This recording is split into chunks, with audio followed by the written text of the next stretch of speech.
Prochains 5 à 6 semaines, on a réparti dans l'équipe 3 groupes. 3 groupes de personnes d'environ 10 à 12 courtiers qui nous permettent justement de bien les suivre. Moi, Sam et Maro, chacun un groupe, pour voir l'évolution justement sur non seulement les actions qui vont être prises, mais la productivité également. Donc, de mon côté à moi, si vous êtes dans mon groupe, c'est parce que je vous ai choisi pour justement élever votre jeu d'un cran. On va travailler ensemble sur la vision. On va travailler sur les actions qui nous permettent d'atteindre notre vision. Que ce soit notre vision en termes de carrière, en termes de succès qu'on veut aller chercher, mais également qu'est-ce qu'on veut obtenir dans notre vie en général. Puis voyez-vous, ça me rappelle à quelque chose. Quand j'étais un peu plus jeune, puis je vais retourner un petit peu en arrière, à 17 ans, j'étais joueur de soccer, j'aimais ça, jouer au soccer, c'était important pour moi. J'ai 17 ans et là, ça donne que cette année-là, il n'y a pas de U17, donc 16 ans qui allait tourner vers 17 ans. Il y avait juste, par exemple, un U18. Donc, il y avait comme deux équipes de 20 ou à peu près 20 joueurs qui devaient jumeler ensemble pour faire une seule équipe de 20 joueurs. Je me rappelle à ce moment-là, au camp d'entraînement, au lieu d'avoir 40, 50 personnes, on se retrouvait pratiquement 100. Les gens, ils ne savaient pas quoi faire, même les coachs, ainsi de suite, ils disaient, écoutons, comment on va faire? Parce que c'était rempli sur place.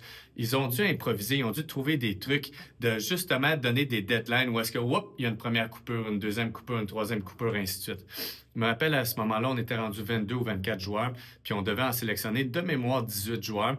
Et le coach, il me fait m'asseoir, puis il dit, écoute, je t'ai choisi comme le 17e joueur. Mais 17e, ce que ça veut dire, c'est que tu peux faire partie de l'équipe. Mais si tu préfères jouer dans une autre équipe, que tu joues 90 minutes à chacune des parties, versus ici, tu vas peut-être jouer dans une meilleure équipe, mais ça se peut que tu joues 5, 10, 15 minutes, peut-être plus si tu es chanceux. Donc, qu'est-ce que tu préfères, Jean-Philippe? Puis je me rappelle, moi, comme si c'était hier, on était assis à côté. Puis là, je me disais, moi, je pense que je fais partie de cette équipe-là. Puis, je vais être capable de te montrer, semaine après semaine, que j'élève mon jeu d'un cran, je donne mon 110 puis lorsque j'aurai ma chance, je la manquerai pas. Alors, pour moi, c'était un focus. J'avais un but vers l'avant, j'avais une vision vers l'avant, puis ma vision, c'était de faire partie des 11 partants de l'équipe pour justement être capable de commencer chacun des matchs. Donc, au final, qu'est-ce qui est arrivé? Le deuxième partie de l'année, il y a un joueur qui se blesse à ma position. Et le deuxième ou troisième match, je vais faire partie justement du début du match. Et ce match-là, je marque 2 buts. Par la suite, je te dirais, j'ai eu beaucoup de temps sur le terrain. Je dois avoir joué 50 à 90 minutes pratiquement chacun des matchs jusqu'à la fin de l'année. Ce qui fait en sorte que la morale de l'histoire, c'est de se dire, mais si vous avez un but en tête, vous avez un objectif, gardez-le accroché, mais ayez une vision. Si vous n'avez pas de vision, vous ne savez pas à quoi vous accrocher.